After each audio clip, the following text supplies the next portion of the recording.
आप सबका अभिनंदन और बहुत बहुत स्वागत। मैं अनुराधा शारदा आप सबका धन्यवाद देना चाहती हूँ कि आपने हमारे वीडियोस देखे, सराहे, उन पर अपने कमेंट्स लिखे और अपने सुझाव दिए।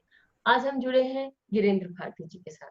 गिरेंद्र जी नमस्ते, बहुत बहुत अभिनंदन। गिरेंद्र जी एक वास्तु एक्सपर्ट हैं, एस्ट्रोलॉजी, न्यूमरोलॉजी, एनएलपी और इजिप्शियन कार्टून जैसे बहुत सारी जो विद्याएं हैं इनके ज्ञाता हैं।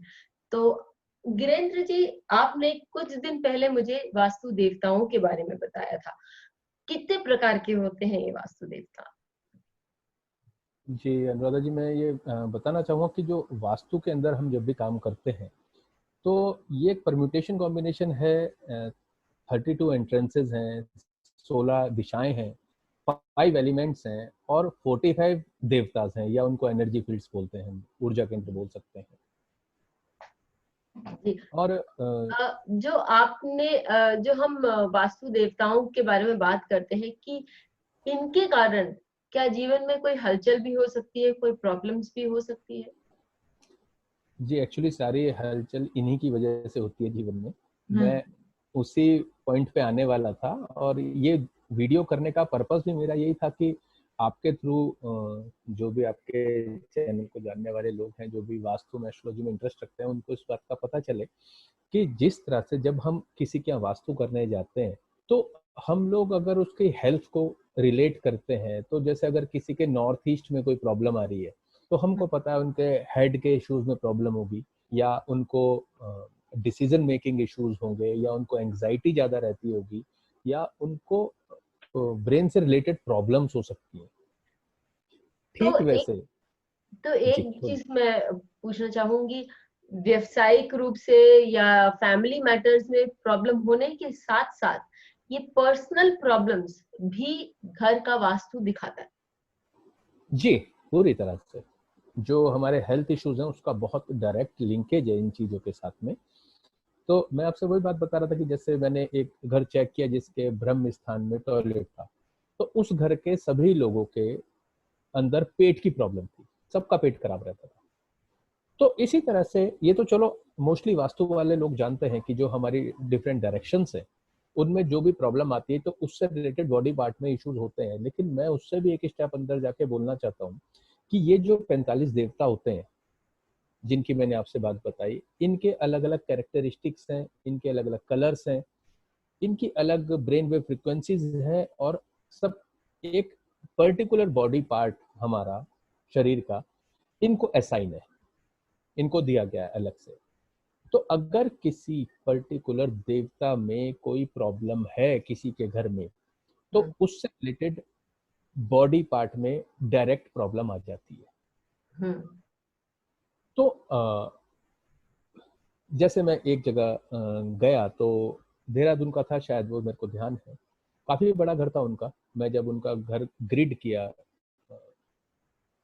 आप दिखाना हम किस तरह से ग्रिड करते हैं नक्शों अच्छा, को। तो वो हम देख लेते हैं एक बार कि आप किस तरह से कितने भव्य रूप से एक पूरा जो घर है उसको 45 वास्तु जोन्स में आपको किस तरह से एक एक छोटे छोटे जोन्स में बांटते हैं। तो इससे भी आपको पता चल जाता है उस घर को इधर मैपिंग करने से कि ये घर में क्या प्रॉब्लम आ सकती जी इसके अंदर हम लोग करते क्या है, सबसे पहले कि जैसे आपने टू द स्केल प्लान लिया, और उसके बाद हम गूगल अर्थ से इसकी नॉर्थ की डिग्रीज देखते हैं कि कितने डिग्री पे टिल्ट है, और एग्जैक्ट उस डिग्री के बिहाफ पे हम लोग इसको ग्रिड करते हैं। आप देख रहे हैं इस ग्रिड के अंदर 32 एंट्रेंसेस भी हैं, 16 डायरेक्शंस भी हैं, और देवता जिनके अकॉर्डिंग ही मैप किए जाते हैं। है? राइट। तो वंस यू एक बार आपको ये ग्रिड आपके पास आ जाए तो आपको पता चल जाता है कि कहाँ कहाँ इश्यूज हैं। तो मैं जिस घर का आपको बता रहा था, उनके घर में 4 टॉयलेट्स थे, और चांस की बात कि वो चारों टॉयलेट लेफ्ट लेग से ही रिलेटेड थे, यानी कोई प्लेनेट लेफ्ट थाई का था, लेफ्ट नी का था, एक लेफ्ट कॉफ का था, और एक लेफ्ट फीट का था। हम्म। तो आई वॉज शॉक्ड कि ऐसा कैसे हो सकता है कि एक घर में सारे इश्यूज लेफ्ट लेग पे ही आ रहे हैं। तो जब मैं उनसे उनके पास गया बाद में बात करने के लिए नक्शे के बाद, तो मैंने उनसे पूछा कि आपके घर में क्या किसी को लेफ्ट लेग से रिलेटेड कोई इशू है। तो उन्होंने बताया कि जो ओनर थे उनकी वाइफ को लेफ्ट लेग में पेन था पिछले कई सालों से, और वो सारी दुनिया में दिखा चुके थे, यूएस तक में दिखा चुके थे, किसी डॉक्टर के पास कोई इलाज नहीं था, उन्हें यही नहीं पता था कि प्रॉब्लम क्या है। तो जब खैर मैंने सुना, I am not a doctor, तो मैं उसमें कुछ कर तो सकता नहीं था, हमने अपना रेक्टिफिकेशन कर दिया उन सारे टॉयलेट्स का। 1 महीने के बाद उनका पेन गायब हो गया, और इस बात को 3-4 साल हो चुके हैं, आज तक दोबारा आया भी नहीं।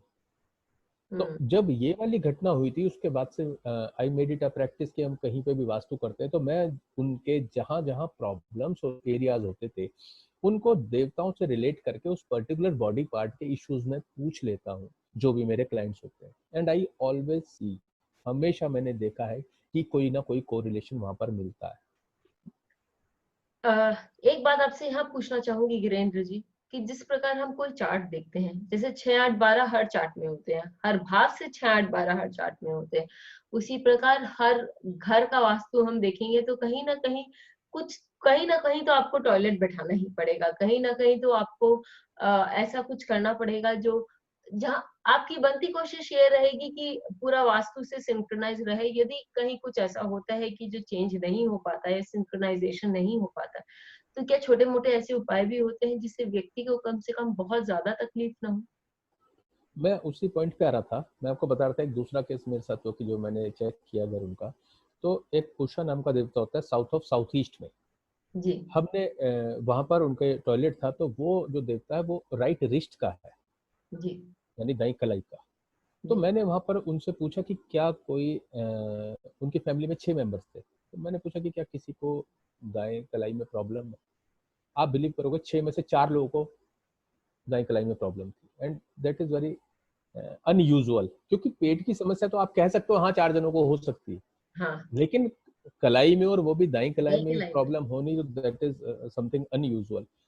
मैं आपको उसी पे आ रहा था, जो आपने रेक्टिफिकेशन वाली बात पूछी, हमने उस टॉयलेट को रेक्टिफाई किया तो उसके बाद वो कंसिडरेबल इम्पैक्ट आ गए वहाँ पे, वो ठीक होने शुरू हो गए सारे के सारे, पेन में असर आ गया सबको।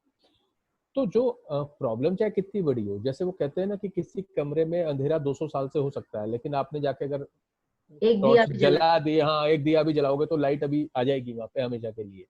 तो सेम वैसे उपाय बहुत आसान ही है, ऐसे कोई बहुत कठिन उपाय नहीं होते। बस द ओनली थिंग इज कि आपको पता होना चाहिए कि प्रॉब्लम है क्या। तो मेरा जो वीडियो करने का पर्पज है वो सिर्फ इतना है कि हम इस प्रॉब्लम को एक इस वाले माइंडसेट से भी देखना शुरू करें।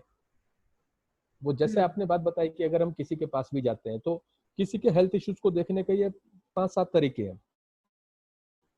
नंबर 1, हम लोग जियोपैथिक स्ट्रेस को चेक करते हैं, एनवायरमेंटल स्ट्रेस को चेक करते हैं, अगर हमारे पास इंस्ट्रूमेंट्स है, हमने एनर्जी वास्तु में ट्रेनिंग ले रखी है तो। नंबर 3, हम लोग अगर एस्ट्रोलॉजी के थ्रू जाते हैं, 6 वाले को देखते हैं ये क्या प्रॉब्लम है। एस्ट्रो वास्तु से भी आजकल हम लोग करते हैं। इसके बाद हम डायरेक्शन देखते हैं कि किस डायरेक्शन में क्या चीज है, साइन है क्या, उस बॉडी पार्ट से रिलेटेड प्रॉब्लम नहीं है। तो ये एक नया आयाम देना था कि डायरेक्शन से गहरे में आप देवताओं पे जाकर भी देखें कि उस पर्टिकुलर देवता के बॉडी पार्ट के अंदर तो प्रॉब्लम नहीं आ रही है। क्योंकि अगर वो आ रही है, और अगर जो आदमी इन सारी चीजों को जानता है उसको डायरेक्ट कोरिलेशन मिल जाएगा सीधा सीधा, कि वहां पे उसकी होरोस्कोप है, उसके 6-8 हाउस भी आपको कनेक्टेड मिल जाएंगे, उसका वो डायरेक्शन भी मिल जाएगी, उसको देवता का रिलेशन भी मिल जाएगा। You will see a particular line of event will be there, और सिर्फ एक चीज को रेक्टिफाई करेंगे आप तो सब ठीक होता चला जाता है। तो उपाय बहुत आसान है, कोई ऐसे कठिन उपाय नहीं है इस चीजों के, क्योंकि देवता को अगर कोई चीज खराब कर रही है तो कोई चीज ठीक भी करती है। जैसे सपोज कीजिए इम्बैलेंस सिर्फ टॉयलेट की वजह से सपोज करे आ सकता है कि वॉशरूम गलत जगह पे बना हुआ है, तो अगर हम उसको रेक्टिफाई कर देंगे, जिस तरह से उसको रेक्टिफाई किया जाए तो वो ठीक हो जाएगा।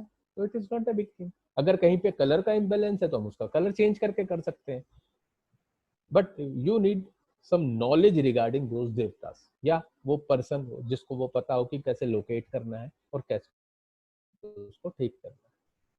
बहुत सुंदर।